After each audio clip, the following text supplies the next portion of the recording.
Welcome back live on the pregame proud. Jeremy Rao, Joe Daneman. Now let's bring in Reagan Holgate with a special guest in the sideline inside Paycor Stadium, Marissa Contepelli.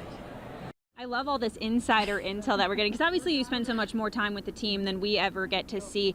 Give me your biggest takeaway from camp that you think is really going to translate into this season. I know my mind automatically goes to Joe Burrow finally having his first ever healthy training camp going all the way through. And that's exactly where my head's at too, Yes. Reagan. I think it makes such a big difference having Burrow out there week after week with those first teamers, getting those reps in. And something we talked with Ted Karras about on the broadcast in Chicago, that it's been so valuable to have him out there and just getting those extra reps and repetitions with the offensive line. Of course, there's the continuity of the four guys, but you're also adding in either Amarius Mims or Trent Brown there on the right side. So the more time he can spend with those guys, and especially a guy like Karras leading the way, it's only going to continue to make this offense better, especially with the big goals that this offense has, wanting to get back on pace to the offense that they were in 2021 and 2022, and it's something they're absolutely capable of. So a healthy Joe Burrow, I think that's the obvious, but I think it's the right answer. Yeah, absolutely. Does this year feel any bigger to you than maybe the last 6 that you've been here?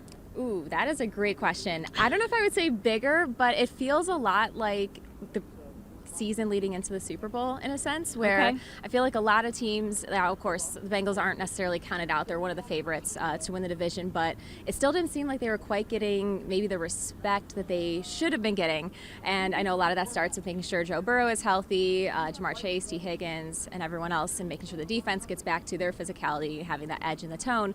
But it seems like it just has that same sense and feel for me. I don't know if it's just because it's going into a year where I know Joe Burrow is healthy and this team has a lot of high expectations, but it's kind of the sense I get. Okay, lastly here, our new segment, another new segment, okay, Contepelli's keys. Give me one big key you think to the Bengals, again, taking over this season and it hopefully being a winning championship season like they've been talking about. I'm going to go on the defensive side and go with the defensive line, stopping the run game. I think that's been an area that this team has needed to address each of the last few years. Hopefully bringing in a guy like Sheldon Rankins is going to help bolster that defensive line and keep that run game in check. But I think everything on the defensive end is going to start from up front with that line setting the tone. And of course, we know we have great linebacker play with Logan Wilson and Jermaine Pratt, but making sure that those guys set the tone for how this team wants to achieve those goals on the defensive side.